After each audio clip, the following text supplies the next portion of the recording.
नमस्ते मित्रांनो, discovery of medicinal plants या माझ्या चॅनलमध्ये आपल्या सर्वांचं स्वागत आहे. आपण लास्ट टाईम म्हटलं होतं की बांडगुळ सिरीज आपल्याला सुरू करायची आहे. आजसुद्धा तुमच्यासमोर एक नवीन बांडगुळ घेऊन आलेलो आहे. हे जे झाड दिसतं हे आवर्तनीचं आहे, ज्याला मुरडशेंग म्हटलं जातं. त्याच्यावर आलेलं हे बांडगुळ आहे. अत्यंत मला वाटतं तुम्ही कित्येक फिरलात तरी हे न सापडणारं बांडगुळ आहे, कारण ह्या झाडावरती सहसा कधीच उगवत नाही. पण तंत्रामध्ये याचा फार मोठ्या प्रमाणामध्ये वापर केला जातो असं माझ्या वाचनामध्ये आहे. नेमका काय पद्धतीचा वापर करतात, कसे करतात हा माझ्या अभ्यासाचा विषय जरूर नाही आहे. सगळ्यात महत्त्वाचा मुद्दा आहे की ती आवर्तनी, खास करून जी लहान मुलांची बाळगुटी असते त्याच्यामधला महत्त्वाचा घटक आहे आणि त्यामध्ये ह्या बांडगुळाचा देखील वापर केला जातो.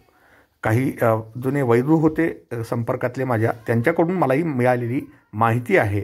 याचं लिखित स्वरूपात कोणतंही रेकॉर्ड नाही आहे.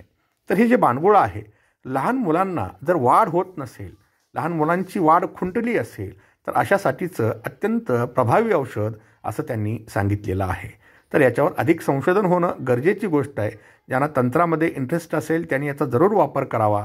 पण लहान मुलांची खुंटलेली वाढ, सगळ्यात महत्त्वाचा मुद्दा इथे आहे की हे झाड त्याच्या कामी येऊ शकतं असे काही संदर्भ मला निश्चितपणे मिळत आहेत. त्यामुळं त्याच्यावर अधिक संशोधन होऊन खरोखरीच हे झाड किंवा त्याच्यावरचं बांडगुळ जे आहे ते यामध्ये काम करतं का याचा रिसर्च होणं अत्यंत गरजेची गोष्ट आहे.